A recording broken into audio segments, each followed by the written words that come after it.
ಎಲ್ಲರಿಗೂ ನಮಸ್ಕಾರ. ಇದು ಈ ಬೆಳಗಿನ ಸುದ್ದಿ ವಿಶ್ಲೇಷಣೆ. ನಾನು ಶಶಿಧರ್ ಭಟ್. ಇದು ನನ್ನ ಡಿಜಿಟಲ್ ವಾಹಿನಿ. ನನ್ನ ಲೈಕ್ ಮಾಡಿ, ಸಬ್ಸ್ಕ್ರೈಬ್ ಮಾಡಿ, ಬೆಲ್ ಐಕಾನ್ನ ಪ್ರೆಸ್ ಮಾಡೋದಕ್ಕೆ ಮರೆಯಬೇಡಿ. ಹಾಗೆಯೇ ನನ್ನ ಸ್ವತಂತ್ರ ಪತ್ರಿಕೋದ್ಯಮಕ್ಕೆ ತಮ್ಮ ಪ್ರೀತಿ, ಕೃಪಾಶೀರ್ವಾದ, ಬೆಂಬಲ ಸದಾ ಇರಲಿ. ಎಸ್, ನಾನು ಈಗ 2 ದಿನಗಳ ಹಿಂದೆ ಒಂದು ವಿಶ್ಲೇಷಣೆ ಮಾಡಿದ್ದೆ. ಅದು ಈ ಮೂಢ ಹಗರಣ, ಅದು ಹಗರಣ ಅಂತ ಹೌದು ಅಲ್ವೋ ಅನ್ನೋದು ಇನ್ನೂ ಪ್ರೂವ್ ಆಗಬೇಕು. ಬಟ್ ಎಲ್ಲರೂ ಅದು ಹಗರಣ ಅಂತ ಬಳಸ್ತಿದ್ದಾರೆ, whatever it may be. So ಇದು ಮತ್ತು ಸಿದ್ದರಾಮಯ್ಯನವರ ಮೇಲೆ ಬಂದ ಆರೋಪಕ್ಕೆ ಸಂಬಂಧಪಟ್ಟ ಹಾಗೆ ತಾವೀಗಲೂ ನನ್ನ ವಿಶ್ಲೇಷಣೆಯನ್ನು ನೋಡಬಹುದು. ಒಂದು ಇಡೀ ಈ ಎಪಿಸೋಡ್ ಏನಿದೆ ಅದರ ಹಿಂದೆ BJPಯ ಗೃಹ ಸಚಿವರು ಮತ್ತು ಕುಮಾರಸ್ವಾಮಿ ಇಬ್ಬರು ಇದ್ದಾರೆ ಅಂತ ನಾನು ಹೇಳಿದ್ದೆ. ಇದೊಂದು ಷಡ್ಯಂತರ ಅಂತ. BJP ಮತ್ತು JDS, ಕುಮಾರಸ್ವಾಮಿ ಮತ್ತು ಸನ್ಮಾನ್ಯ ಅಮಿತ್ ಶಾ ಜಂಟಿಯಾಗಿ ನಡೆಸಿರುವ ಒಂದು ಷಡ್ಯಂತರದಂತೆ ಇದು ಕಾಣುತ್ತೆ ಅಂತ ನಾನು ಹೇಳಿದ್ದೆ. ತಮಗೆ ನೆನಪಿರಬಹುದು. ಯಾಕಂದರೆ ಸಿದ್ದರಾಮಯ್ಯನವರು ಏನು 50-50 ಅನುಪಾತದಲ್ಲಿ 14 ಸೈಟ್ ತಗೊಂಡಿದ್ದು ಸರಿನೋ ತಪ್ಪೋ ಬೇರೆ ಪ್ರಶ್ನೆ.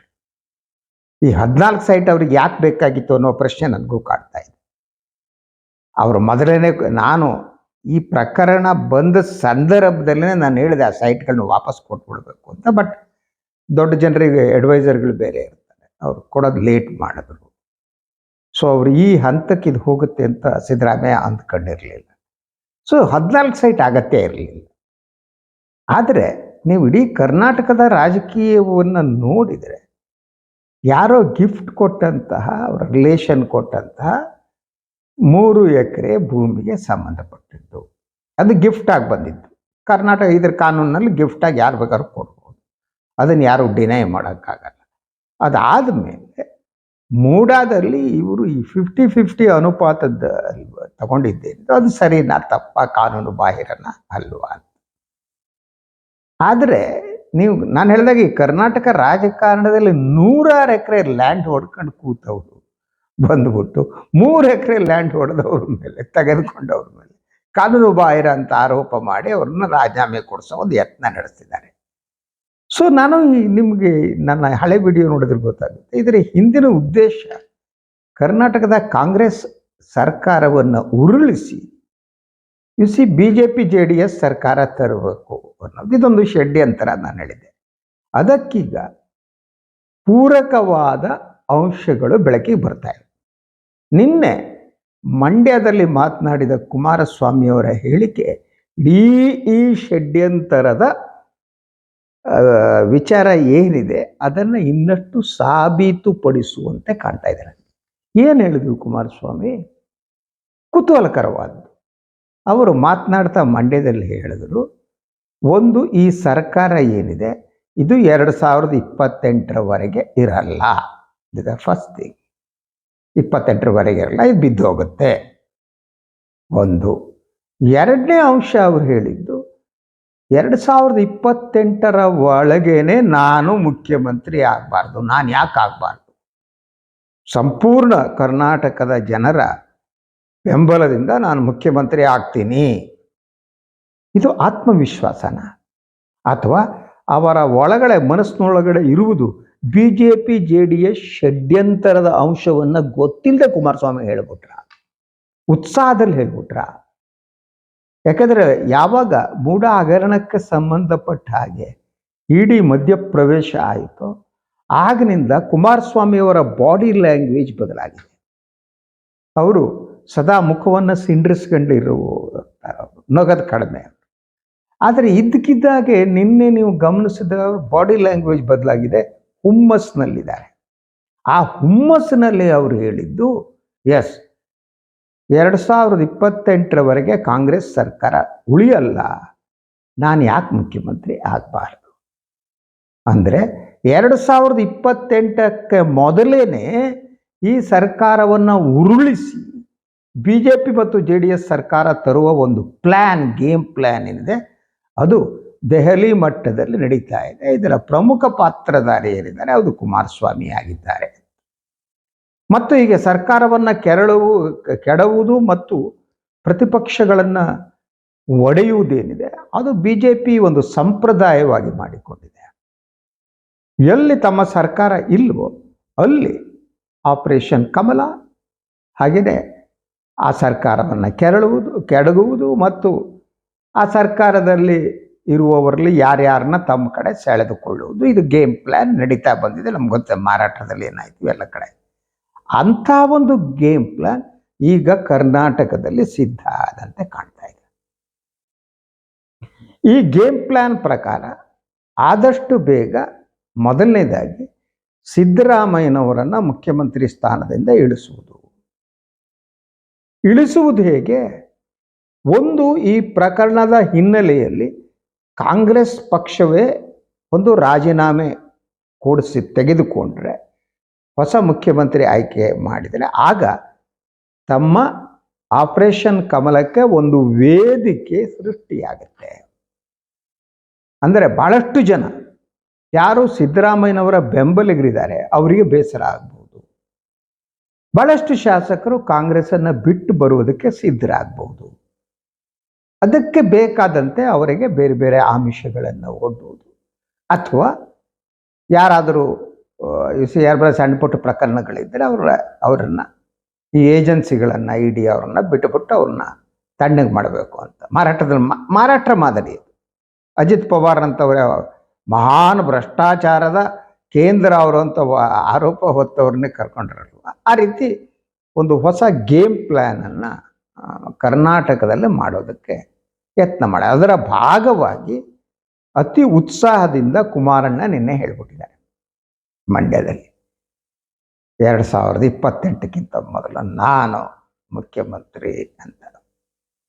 ಅದರ ನಡುವೆ ಕುತೂಹಲ ಇನ್ನೊಂದು ನೋಡ್ತಿದ್ದೆ, ಅವರ ಪುತ್ರ ನಿಖಿಲ್ ಕುಮಾರಸ್ವಾಮಿ ಅವರೆಲ್ಲ ಉತ್ತರ ಕರ್ನಾಟಕಕ್ಕೆಲ್ಲ ಹೋಗಿದ್ದು, ಬಳ್ಳಾರಿ, ಸಂಡೂರು, ಇನ್ನೊಂದೆರಡು ಕಡೆ.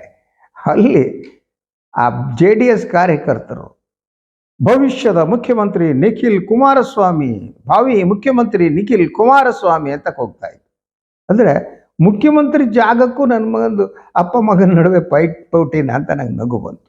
ಆದರೆ ಆದಷ್ಟು ಬೇಗ ಮುಖ್ಯಮಂತ್ರಿ ಆಗಬೇಕು ಅನ್ನುವ ಆಸೆ ಕುಮಾರಸ್ವಾಮಿ ಅವರಿಗಿದೆ. ಅದಕ್ಕೆ ಅವರು ಮಾತನಾಡ್ತಾ ನಿನ್ನೆ ಹೇಳಿದ್ದು, ತಾವು ಮುಖ್ಯಮಂತ್ರಿ ಆದ ಸಂದರ್ಭದಲ್ಲಿ ಮಾಡಿರುವ ಕೆಲಸ ಕಾರ್ಯಗಳನ್ನು ಕರ್ನಾಟಕದ ಜನ ಮರೆತಿಲ್ಲ. ಅವರು ಮತ್ತೆ ನನ್ನ ಆಡಳಿತವನ್ನು ಬಯಸ್ತಿದ್ದಾರೆ, ನಾನು ಮತ್ತೆ ಮುಖ್ಯಮಂತ್ರಿ ಆಗ್ತೀನಿ. ಸೊ ಮನುಷ್ಯ ಆಸೆ ಪಡುವುದು ತಪ್ಪಲ್ಲ. ಭಾಳಷ್ಟು ಜನ ಕನಸು ಕಾಣ್ತಾರೆ, ಆಸೆ ಪಡ್ತಾರೆ, ಹೀಗಾಗಬೇಕು ಅಂತಾರೆ. ಸೊ ಅದು ಆಗುವುದಕ್ಕೆ ನೀವು ಅನುಸರಿಸುವ ದಾರಿ ಯಾವುದು, ಅದು ಮುಖ್ಯವಾದ್ದು. ನೀವು ನ್ಯಾಯಯುತವಾದ ದಾರಿಯನ್ನು ಅನುಸರಿಸ್ತಿದ್ದೀರಾ ಅಥವಾ ಹಿಂಬಾಗಿಲ ಮೂಲಕ ಅಧಿಕಾರವನ್ನು ಕಬಳಿಸುವ ಒಂದು ಷಡ್ಯಂತ್ರವನ್ನು ರೂಪಿಸಿದ್ದೀರಾ? ಇವತ್ತು ಪ್ರಶ್ನೆ. ಆದರೆ ಇವತ್ತಿನ ರಾಜಕಾರಣದಲ್ಲಿ ಈ ನ್ಯಾಯ ಅಧರ್ಮ ಅನ್ನೋದೆಲ್ಲ ಹೊರಟೋಗಿದೆ.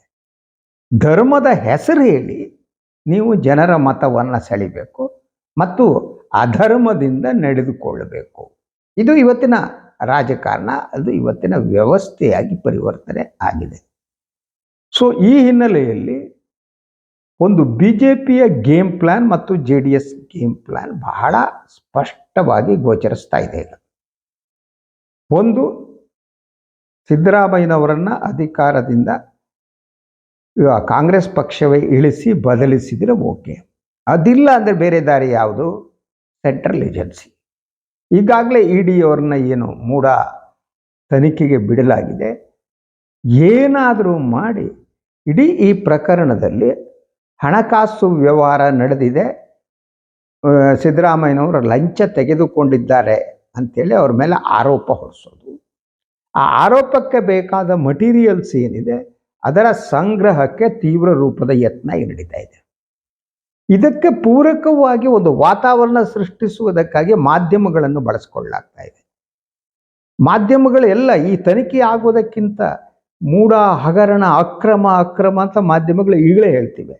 ಅದು ಅಕ್ರಮವೋ ಅಥವಾ ಅಲ್ಲವೋ ಅನ್ನೋದೇನಿದೆ ಅದು ತನಿಖೆ ಮೂಲಕ ಹೊರಗೆ ಬರಬೇಕು. ಅದಕ್ಕೂ ಮೊದಲು ನೀವು ಇದು ಅಕ್ರಮ ಅಂತ ಹೇಗೆ ಹೇಳ್ತೀರಿ? ಇದರಲ್ಲಿ ಸಿದ್ದರಾಮಯ್ಯ ಇನ್ವಾಲ್ವ್ ಆಗಿದ್ದಾರೆ ಅಂತ ಹೆಂಗೆ ಹೇಳಕ್ಕೆ ಸಾಧ್ಯ?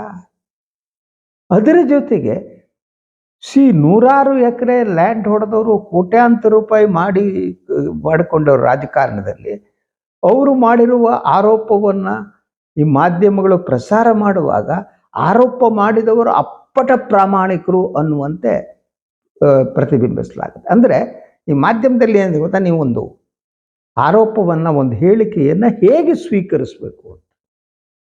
ಒಂದು ಹೇಳಿಕೆಗೆ ನೀವು ಪ್ರಚಾರ ಕೊಡುವ ಸಂದರ್ಭದಲ್ಲಿ ಆ ಹೇಳಿಕೆ ಕೊಟ್ಟಂತಹ ವ್ಯಕ್ತಿ ಎಷ್ಟರ ಮಟ್ಟಿಗೆ ಪ್ರಾಮಾಣಿಕನಾದವನು ಅದು ಮುಖ್ಯ. ಪ್ರಾಮಾಣಿಕನಾದಂತಹ ವ್ಯಕ್ತಿ ನೀಡುವ ಹೇಳಿಕೆಗೆ ಹೆಚ್ಚಿನ ಮಹತ್ವ ಕೊಡಬೇಕಾಗುತ್ತೆ. ಆದರೆ ಕಳ್ಳ, ಸುಳ್ಳ, ಅಯೋಗ್ಯ, ಇಡೀ ರಾಜ್ಯವನ್ನೇ ಲೂಟಿ ಹೊಡೆದವರು, ಲ್ಯಾಂಡ್ ಹಗರಣದಲ್ಲಿ ಬಿದ್ದವರು ಪ್ರಾಮಾಣಿಕತೆ ಬಗ್ಗೆ ಮಾತನಾಡಿದರೆ ಅದಕ್ಕೆ ಎಷ್ಟು ಮಟ್ಟಿಗೆ ಪ್ರಚಾರ ಕೊಡಬೇಕು? ಈ ತಾರತಮ್ಯ ಜ್ಞಾನ ಮಾಧ್ಯಮಕ್ಕೂ ಇಲ್ಲ. ಅಂದರೆ ಮಾಧ್ಯಮ ಭಾಗ ಆಗಿದೆ ಅಂತ. ನೀವು ನಿನ್ನೆನೇ ಗಮನಿಸಿದರೆ ಒಂದೆರಡು ಚಾನಲ್ಗಳು, ಕನ್ನಡದ news channel, number 1 news channel ಅಂದ್ಕೊಳ್ಳಿ, ಅದು JDS ಕುಮಾರಸ್ವಾಮಿಯ ಪರವಾಗಿ ಬ್ಯಾಟಿಂಗ್ ಬೀಸೋಕೆ ಪ್ರಾರಂಭ ಮಾಡಿರ್ತೀರ. ಅಂದರೆ ಕುಮಾರಸ್ವಾಮಿಯ ವಕ್ತಾರರಂತೆ ಇವ್ರೇನು ಮಾಡೋದು, ಒಂದು ಪ್ರಶ್ನೆ ಕೇಳ್ಬೋದಾಗಿತ್ತು ಮಾಧ್ಯಮಗಳು. ಓಕೆ, ಈ ಕರ್ನಾಟಕದಲ್ಲಿ ನೂರಾರು ಎಕರೆ ಲ್ಯಾಂಡ್ ಹೊಡೆದವರದ್ದೇನಿದ್ದಾರೆ, ಅವರು ಮುಂದೆ ಈ 3 ಎಕರೆ ಲ್ಯಾಂಡ್ ಹೊಡೆದವರು ಯಾರು ಬೆಟ್ರು? 100 ಎಕರೆ ಲ್ಯಾಂಡ್ ಹೊಡೆದವರು ಬೆಟ್ರ, 3 ಎಕರೆ ಲ್ಯಾಂಡ್ ಹೊಡೆದವರು ಬೆಟ್ರ? ಸೊ ಉಳಿದವರ ಭ್ರಷ್ಟಾಚಾರಕ್ಕೆ ಹೋಲಿಸಿದರೆ ಸಿದ್ದರಾಮಯ್ಯ ಮಾಡಿರಬಹುದಾದ ಭ್ರಷ್ಟಾಚಾರ ಏನಿದೆ, ನೀವು ಫಾರ್ ಎಕ್ಸಾಂಪಲ್ ಈ ಸೈಟ್ ಅಂತ ಹೇಳಿ, 3 ಎಕರೆದು 14 ಸೈಟ್ ನಿವೇಶನಗಳು, ಓಕೆ ಫೈನ್. ಆದರೆ ನೀವು ಇದನ್ನು ಹೇಳುವಾಗ ಉಳಿದವರದ್ದು ಹಗರಣಗಳನ್ನು ಯಾಕೆ ಇದು ಮಾಡಲ್ಲ? ನಿನ್ನೆ DK ಶಿವಕುಮಾರ್ ಒಂದು ಪ್ರಶ್ನೆಯನ್ನು ಕೇಳಿದ್ರು. ಈ ನೈಸ್ ಯೋಜನೆ ಏನು ಬಂದಿದೆಯಲ್ಲ, ಆ ನೈಸ್ ಯೋಜನೆಯ ಸುತ್ತಮುತ್ತ ಈ ಕುಮಾರಸ್ವಾಮಿ ಮತ್ತು ದೇವೇಗೌಡರ ಫ್ಯಾಮಿಲಿಯ ಎಷ್ಟು ಎಕರೆ ಲ್ಯಾಂಡ್ ಇದೆ ಅನ್ನೋದನ್ನು ಕೇಳಿದ್ರು. ಅಂದರೆ ಅವ್ರಿಗೆ ಗೊತ್ತಿದೆ ಅಂತ ಅರ್ಥ ಅಲ್ವಾ? ಇದರ ಅರ್ಥ ಏನು? ಎಷ್ಟೇ ಎಕರೆ ಇರಲಿ, 100 ಎಕರೆ ಇರಲಿ, 1000 ಎಕರೆ ಇರಲಿ, ನೈಸ್ ವ್ಯವಹಾರಗಳು, ಖೇಣಿ ಜೊತೆಗೆ ವಿರಿಗಾದ ಜಗಳ, ಅದರ ಕಾರಣಗಳು ಲ್ಯಾಂಡೇ ಆಗಿತ್ತು ಅನ್ನೋದೆಲ್ಲರೂ ಗೊತ್ತಿದೆ, ಓಪನ್ ಸೀಕ್ರೆಟ್ ಅಲ್ವಾ? ಅದ್ರ ಬಗ್ಗೆ ಮಾಧ್ಯಮಗಳು ಯಾಕೆ ನೀವು ಒಂದು ತನಿಖಾ ವರದಿ ಮಾಡಬಾರ್ದು? ಯಾಕೆ ಮಾಡ್ತಾ ಇಲ್ಲ? ಸೋಲ್ಡ್ ಔಟ್ ಆಗಿಬಿಟ್ಟಿದ್ದೀರಾ? ಅಥವಾ ಬೇರೆ ಬೇರೆ ಕಾರಣಕ್ಕಾಗಿ ಸಿದ್ದರಾಮಯ್ಯನವರನ್ನು ಟಾರ್ಗೆಟ್ ಮಾಡ್ತಿದ್ದೀರಾ ಅಲ್ವಾ? ಆನೆ ತಿಂದವರು ಬಿಡ್ಬಿಟ್ಟು ನೊಣ ತಿಂದವ್ರು ಹಿಡ್ಕೊಂಡಿದ್ದೀರಲ್ಲ ಅಲ್ವಾ? ನಾನು ಸಿದ್ದರಾಮಯ್ಯನವ್ರು ಇದನ್ನು ಅವ್ರಿಗೆ ಹುಂಬುತನ ಕಾಣುತ್ತೆ. ಅವ್ರಿಗೆ ಕಾಸು ಕೊಡೋದು ಗೊತ್ತಿಲ್ಲ. ಇತ್ತೀಚೆಗೆ ಯಾವುದೋ ಇದೊಂದು ಪ್ರಕರಣದಲ್ಲಿ ಸಿಕ್ಕಾಕೊಂಡು ಸರಿಯಾಗಿ ಭ್ರಷ್ಟಾಚಾರ ಮಾಡೋದಕ್ಕೂ ಒಂದು ಟ್ರೈನಿಂಗ್ ಬೇಕು ಅಂತ. ಟ್ರೈನಿಂಗ್ ಇಲ್ಲದೆ ಭ್ರಷ್ಟಾಚಾರ ಮಾಡಿದ್ರೆ ಪ್ರಾಬ್ಲಮ್ ಸಿಕ್ಕಾಗುತ್ತೆ. ಸೊ ಸಿದ್ದರಾಮಯ್ಯ ಇದೊಂದು ಪ್ರಕರಣ ಮಾಡಿ ಸಿಕ್ಕಾಕೊಂಡ್ರು. ಬೇರೆ ಬೇರೆ ಕಾರಣಕ್ಕೆ ಮಾಧ್ಯಮಗಳು ಸೇರಿದಂತೆ BJP JDS ಎಲ್ಲದೂ ಕೂಡ ತಮ್ಮದೇ ಆದ ವೈಯಕ್ತಿಕ ಎಜೆಂಡಾ ಮತ್ತು ಪಕ್ಷದ ಎಜೆಂಡಾ ಇಟ್ಕೊಂಡು ಅವ್ರ ಮೇಲೆ ದಾಳಿ ನಡೆಸಲಾಗ್ತಾ ಇದೆ. ಸೊ ಈ ಷಡ್ಯಂತರ ಯಾವ ಹಂತವನ್ನು ತಲುಪುತ್ತೆ ಅನ್ನೋದು ನನಗೆ ಗೊತ್ತಿಲ್ಲ. Still I don't know. So ಅದಕ್ಕೆ ನಿನ್ನೆ ಹೇಳಿದೆ, ಎಲ್ಲಿ ದೆಹಲಿ ಮುಖ್ಯಮಂತ್ರಿ, ಜಾರ್ಖಂಡ್ ಮುಖ್ಯಮಂತ್ರಿ ಕಳಿಸಿದಾಗೆ ಎಲ್ಲ ಫೇಲ್ ಆದರೆ ಸಿದ್ದರಾಮಯ್ಯನವ್ರನ್ನೂ ಕಳಿಸುವ ಒಂದು ಷಡ್ಯಂತ್ರ ನಡೀತಾ ಇದ್ದಂತೆ ಕಾಣುತ್ತೆ. ಅದರ ಎಲ್ಲ ಉದ್ದೇಶ ಕರ್ನಾಟಕದ ಕಾಂಗ್ರೆಸ್ ಸರ್ಕಾರವನ್ನು ಉರುಳಿಸುವುದು ಮತ್ತು BJP JDS ಸರ್ಕಾರವನ್ನು ತರುವುದಕ್ಕೆ ಯತ್ನ ನಡೆಸೋದು. ಆ ಸೂಚನೆಯನ್ನು ನಿನ್ನೆ ಕುಮಾರಸ್ವಾಮಿಯವರು ಮಂಡ್ಯದ ತಮ್ಮ ಭಾಷಣದಲ್ಲಿ ಹೇಳಿಬಿಟ್ಟಿದ್ದಾರೆ. ಅವರಿಗೊಂಥರ ಉದ್ವಿಗ್ನಗೊಂಡ್ಬಿಟ್ಟಿದ್ದಾರೆ. ಮುಖ್ಯಮಂತ್ರಿ ಆಗ್ತಾರೆ, ನಾನು ಆಗ್ತೀನಿ, ಈಗ ಇಡಿ ಬಂತು, ಒಳಗೆ ಹಾಕ್ತಾರೆ ಸಿದ್ದರಾಮಯ್ಯನ, ಕಾಂಗ್ರೆಸ್ ಸರ್ಕಾರ ಹೋಗುತ್ತೆ, ಕಾಂಗ್ರೆಸ್ ಪಕ್ಷ ಹೊಡ್ಕೊಂಡು ಸಾಯ್ತಾರೆ, ನಾವು BJP ಮತ್ತು JDS ಸೇರಿ ಸರ್ಕಾರ ಮಾಡ್ತೀವಿ, ಆ ಸರ್ಕಾರದ ಮುಖ್ಯಮಂತ್ರಿ ನಾನೇ, ಕುಮಾರಸ್ವಾಮಿ ಮುಖ್ಯಮಂತ್ರಿ, ನಿಖಿಲ್ ಕುಮಾರಸ್ವಾಮಿ ಆಯ್ಕೆ ತಂದು ಬೇಕಾದ್ರೆ ಅವನ್ನ ಉಪಮುಖ್ಯಮಂತ್ರಿ ಮಾಡ್ಕೊಂಡು ಏನು ಬಂತು ಸ್ಥಿತಿ. ಇನಿವೆ ಪ್ರಿಯ ವೀಕ್ಷಕರೇ, ಇದಾಗಿತ್ತು ಇವತ್ತಿನ ಸುದ್ದಿ ವಿಶ್ಲೇಷಣೆ. ಇನ್ನೊಂದು ವಿಚಾರದೊಂದಿಗೆ ಮತ್ತೆ ಸಂಜೆ ಬರ್ತೀನಿ. ಇವತ್ತಿನ ದಿನ ಎಲ್ಲರಿಗೂ ಒಳ್ಳೆಯದಾಗಲಿ. ನಮಸ್ಕಾರ.